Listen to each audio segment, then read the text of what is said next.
Alright, I'm on hole number 16 of the Vintage Open. I'm in the opening round of the rookie division. It's hole number 16. It's a par 5. And I missed this by very close on the first time through. So I'm gonna do the same trick that I did over there. I'm gonna play with a QB. I'm going to bring a big dog. Big dog. I'm going to bring my accurate clubs for the end. I'm going to bring a Titan. You know, the deal is here is I don't know on the drive shot what kind of backspin I'd need to use, like if I used a 4-power ball. So this is basically a Titan with 1 extra power. And this isn't going to help me at all on the drive. But on that second shot, it could be the difference between being in minimum club or max club for that shot. But you'd have to make sure I'd have to make sure I could get down into the hole. And I don't think I'm willing to do that. Let's make sure one more time. Just one more good look at it.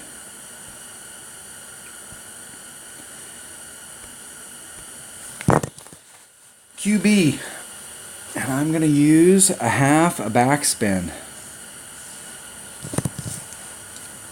We're taking the wind out.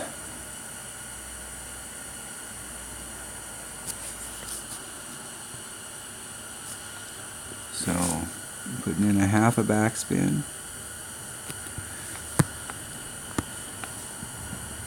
Up against my red line, I want to make sure I'm going towards the deepest part of that.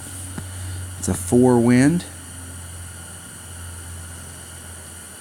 So I'm going to take out 4 rings. No overpower, just hit it perfect. And I hit it great to the left. The only thing bad about hitting it great here to the left or the right is that it's shorter because it's curved down here. If you hit great to the left or the right, then you're squeezing up on a shorter part of the green because of the curvature, and so the distance out to the tip down here, maybe, you know, whatever it is, it's every little bit that you come up, you're going to lose quite a bit. So that's the problem with trying to push the limit on getting way down to the end. And on these shots, I mean, that little bit of distance will definitely help us on the next shot if we were down a little bit further, but it's not worth taking the risk of ending up even once down there in the rough.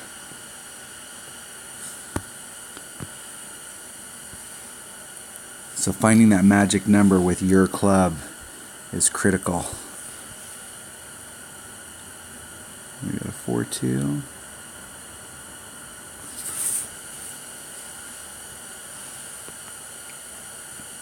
Just need to hit it perfect. Hitting it great to the left.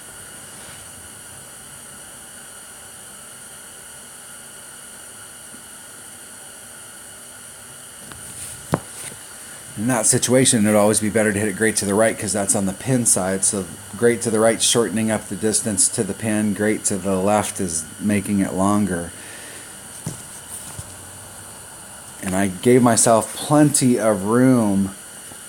I didn't press the issue at all to try and pick up any additional distance by really pressing the issue on the other side over on that rough line.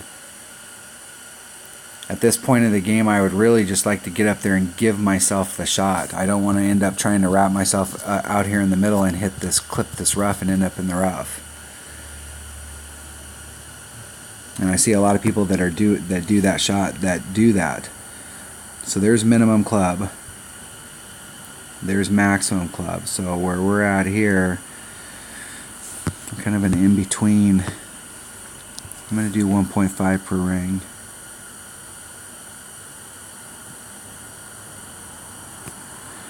Because last time I pulled just a little too much. Or a little too little. So 1.5 that'd be 3. That'd be a little over a half.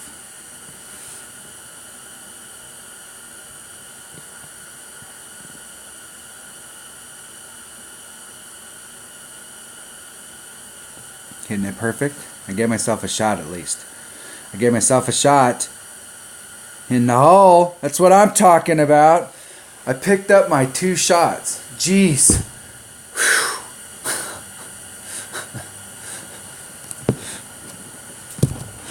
Oh my gosh.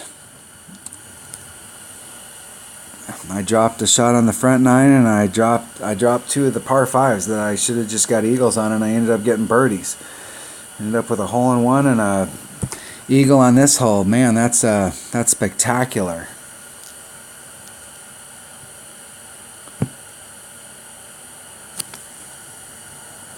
So now that means I have 2 holes here that I can try and get one up, and it'd be nice to get back on track for the 26 and pick them both up. Good game. Good luck.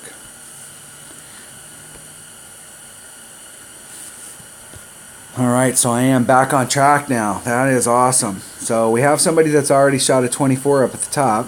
We've got 2 holes left. So these 2 holes are birdie holes, so that's where we're at. So I need to pick up 1 on each one to keep me in my same score that I had in the qualification round. So I get that. I mean, then we're talking killer tiebreakers. So I need to pick up at least 1 on these next 2 holes, if not both of them. Alright, that was hole number 16 of the Vintage Open Tournament in the opening round of the Rookie Division. Thanks for watching.